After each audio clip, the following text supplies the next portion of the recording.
Emmerdale's been home to its fair share of extraordinary drama. But now, a very different kind of real-life excitement is on the way. For the very first time, the cast of Emmerdale are throwing open the doors of this iconic Yorkshire set to host a unique First World War centenary street party.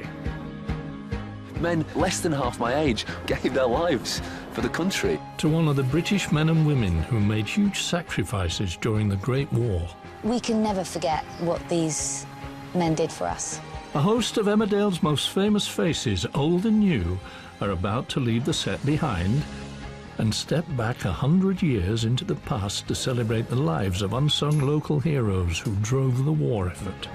I consider myself quite a strong woman, but these women were a different kind of breed. From Woolpack chef to the real wartime cook. This is a catastrophe.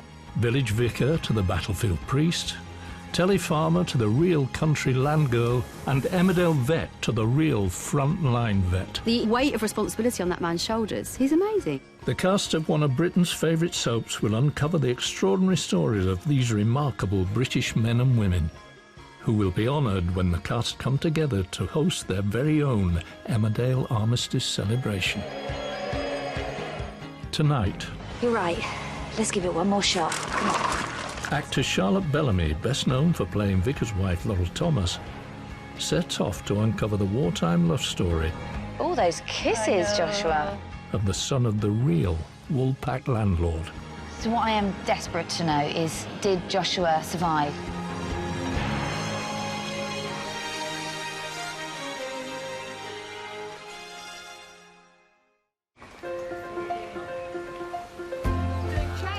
For nearly 20 years, Charlotte Bellamy has seen every imaginable drama unfold on the streets of Emmerdale. Calm down. Just like the Woolpack, her character is the heart and soul of this famous village. But today, with Emmerdale's centenary celebration fast approaching, she's leaving the set behind. It's going to be a real adventure. And setting off on the trail of a real-life drama, which played out during the Great War in the Yorkshire village Emmerdale is actually based on, Esholt. It'll be really weird to go back there and see the similarities. It will be like going to work. A real village with a close-knit community and its own remarkable history. This is where Emmerdale was filmed for 22 years before being replicated brick by brick in a bespoke set just 10 miles down the road. Hi, Charlotte. Hi! Lovely to meet you. Oh, and you too. Welcome to Esholt. Thank you. Ready to introduce her to village life is local historian Bev Anderson. So here we are on Main Street. I'm sure it looks very familiar to you. It's one of the streets that look the most like the Emmerdale set. Yeah, I feel strangely at home, actually. With a population of just 200 in 1914, including Bev's own great-grandparents, Esholt was a community of working-class families, either farming the land or commuting to local mills and factories. It was a typical Yorkshire village, but everything changed with the outbreak of war. From this street, 11 men went to war. 11? From this one? Yes, from street? Main Street, yes, they did. God, that's massive, isn't it? Yeah. So every house will have been affected either by their own family going or a neighbour. And here we are at the Woolpack, the centre of the village now as it was then. It feels so weird because it really does feel like I'm on set. So this interior is completely different to the Woolpack in the studio. It's not like the Woolpack I know, so it's quite disorientating for me. Yes, I can imagine it is. 100 years ago, this was home to one young Esholt lad who was getting ready to march off to war. This is Joshua Booth. He looks like quite a cheeky lad. Where did he live in the village? Well, he actually lived here. Oh, here? He is the landlord's son, so he lived at the Woolpack, or the Commercial as it was called then. The only son of Frederick and Mary Booth, before Joshua signed up, he was serving behind the bar of the pub and sorting wool at the local mill. How old is he? So he was about 22 when he went. He was very well known in the village. He played football, he was in the cricket team. I'm sure he was quite a catch. I'm getting a sense that he's a really likeable, cheeky lad who loves being part of the community. So Joshua would have marched off to war from here. And for many, it would be the first time they'd ever left the village, their families, their friends. It would be the first time that they'd ever been on a journey. I can't imagine what it would be like to have to go off Absolutely. to war. Yeah. The Emmerdale cast are about to recapture a sense of this time at their big armistice event. It was a time of loves lost as generations of men marched to war, many never to return. Like many men in the village, Joshua was leaving behind a sweetheart. What I really want to know, who did he leave? Did he have a girlfriend?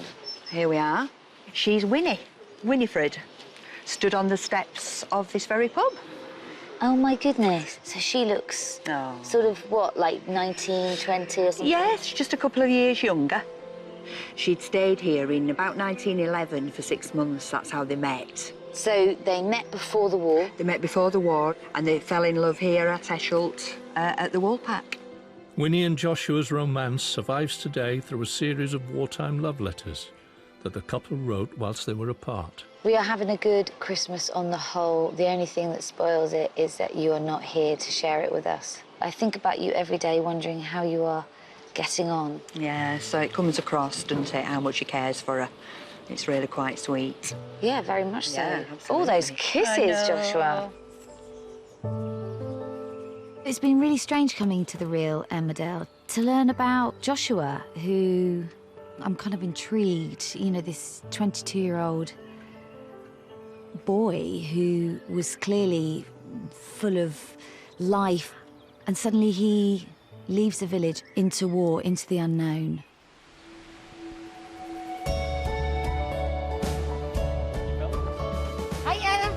On the Emmerdale set, the cast and crew are part of their own tight Yorkshire community. Okay then, we're going to do a line run, everybody. Thank you. And just like Joshua, Charlotte's character is at the heart of village life. Funny going back to Eschalt. Yeah, I know, amazing. Keen to find out what happened to those Eschalt soldiers once they marched away, Charlotte's hitting the road.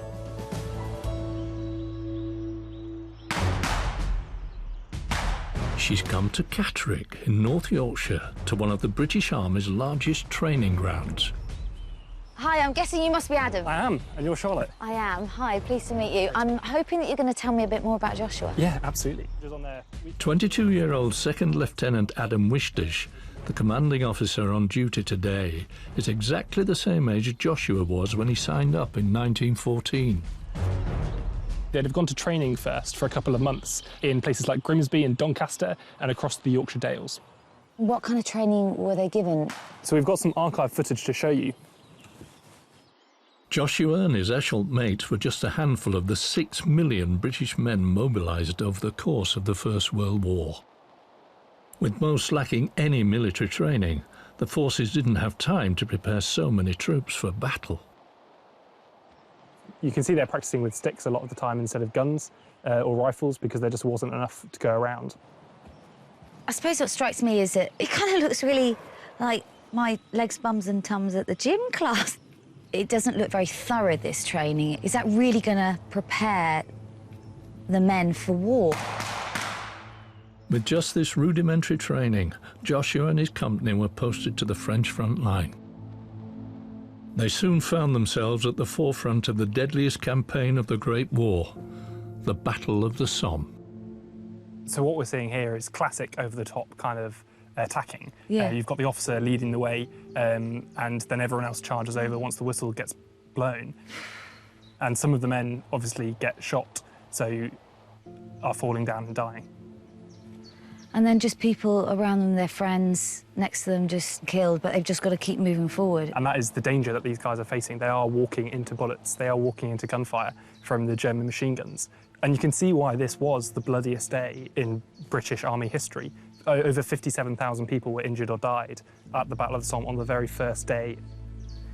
57,000 people. And that is, in comparison, about 2/3 the size of the British Army right now. in one day. Oh my God, in one day. In one day. After speaking to Adam, I feel very worried about Joshua now. Oh my goodness, to think that he was pulling pints a year earlier and, you know, and then he's in a battle which was so hideous. I want to know if Joshua survived that battle. I really want to know. Coming up, Charlotte leads the way to honour Joshua and all his fellow Eschalt war heroes in the village. It's so nice to see everybody out today. It feels like a real community here. And she heads across the channel, following the real Woolpack barman into battle on the front line. I want to find out what happened next.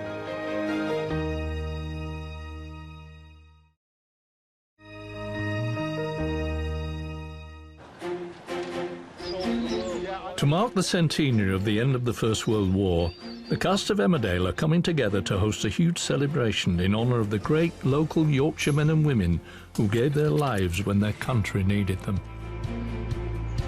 She looks great. Oh, ready for the parade.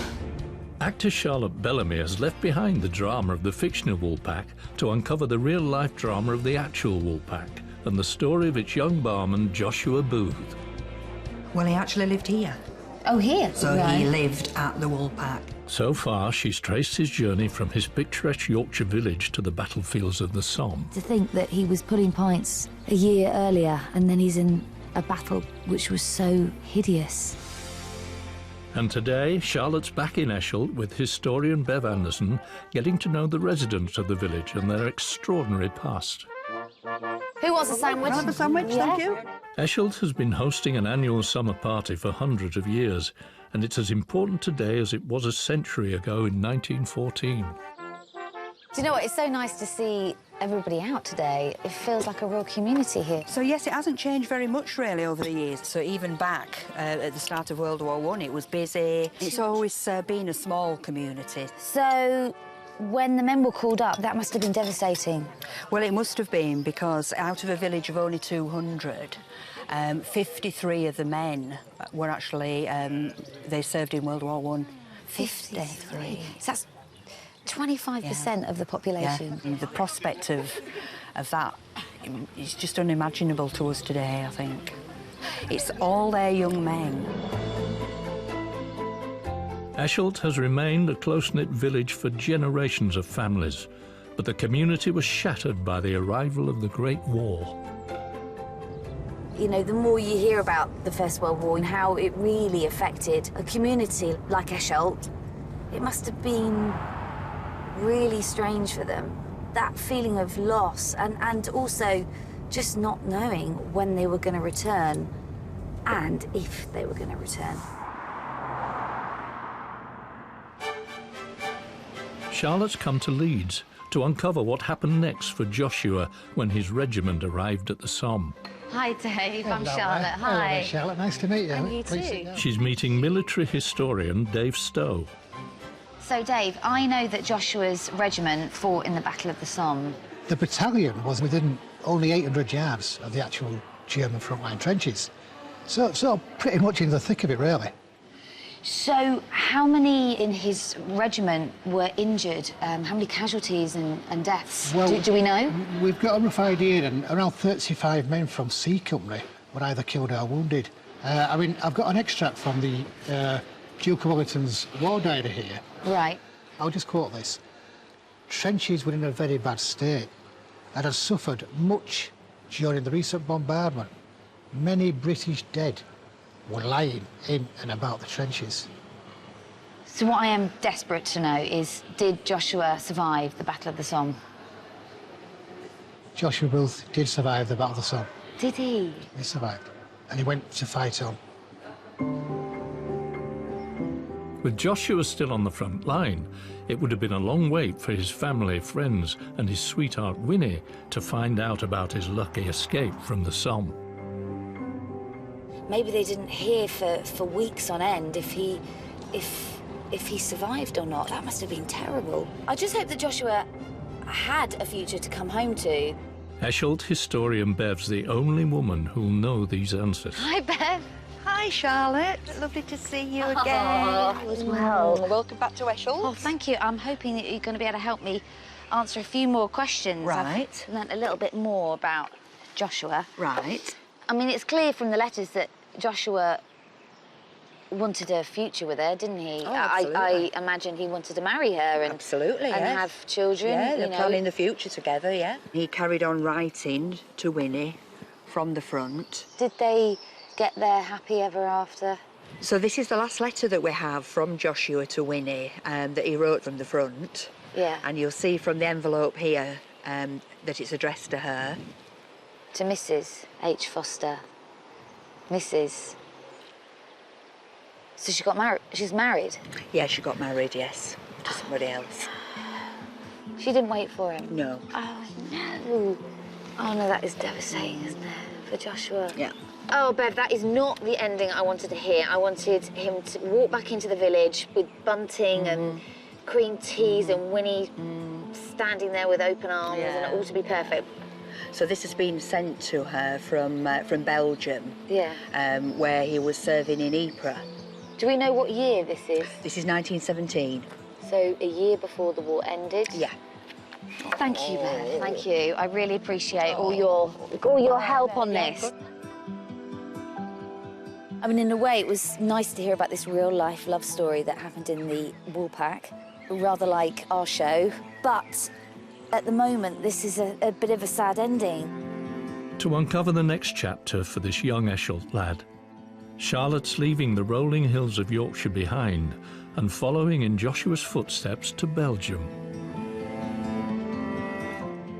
I think from the first moment I saw that picture of Joshua, I thought he's got a lot of energy, and he's proved so far that he's a strong character. He's fought in the war and he's seeing it hopefully through to the end, and I just hope that he has survived this. Today, Ypres might be a pretty walled city in western Belgium, but a century ago it was heavily contested, the scene of some of the First World War's bloodiest battles. Here, Charlotte's meeting historian Tony Richards. Hi, Tony. Hi.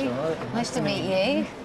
So, Tony, what can you tell me about Joshua? I know that he came here in 1917. He was right on the front line, deep within the trench network, in what became known as the Third Battle of Ypres, which was the major Allied campaign for 1917. His company and his battalion would have suffered immense casualties.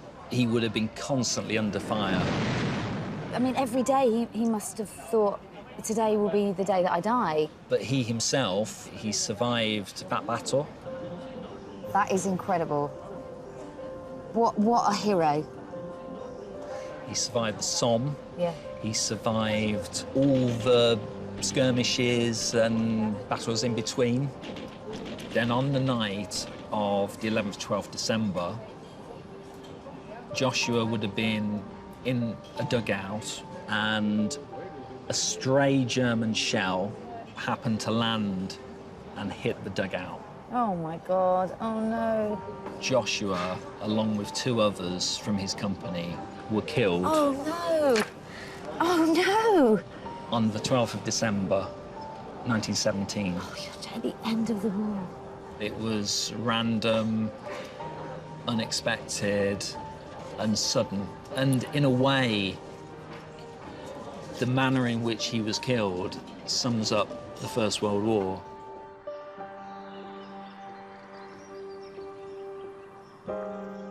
Corporal Joshua Booth is buried here, in the Duchy Farm New British Cemetery just outside Ypres, along with 1,439 other fallen soldiers, including 44 Yorkshire comrades. This is just one of nearly 400 First World War Commonwealth cemeteries, dotting the Belgian countryside. If you have a look here, this one is Joshua's grave. Oh, my goodness. Here it is. You can just say J. Booth. And it says peace, perfect peace. God, that's incredible.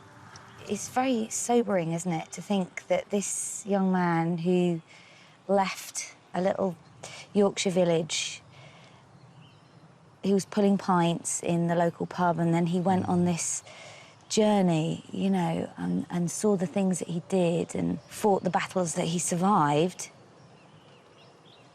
And then he died. I mean, he just didn't really have a life. Absolutely. Of the 53 Eschalt men who marched out the village in 1914 to go to war, 49 came back to the village after the armistice and returned to their families. But of course their lives will never be the same. That little boy from Yorkshire has been laid to rest here, and it feels a long way from home. It is amazing that 49 soldiers came back to Eschalt. It's very moving. We can never forget what these men did for us.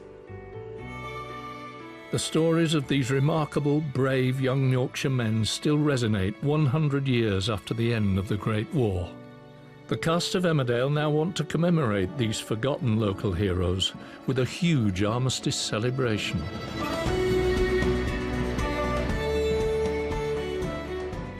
Today, we honour those women and men. Next time on Emmerdale 1918, Zoe Henry, better known as village vet Rona Goskirk, heads off on the trail of a real Yorkshire hero from the Veterinary Corps. I've never heard a story quite like it. I mean, he's amazing. He really is.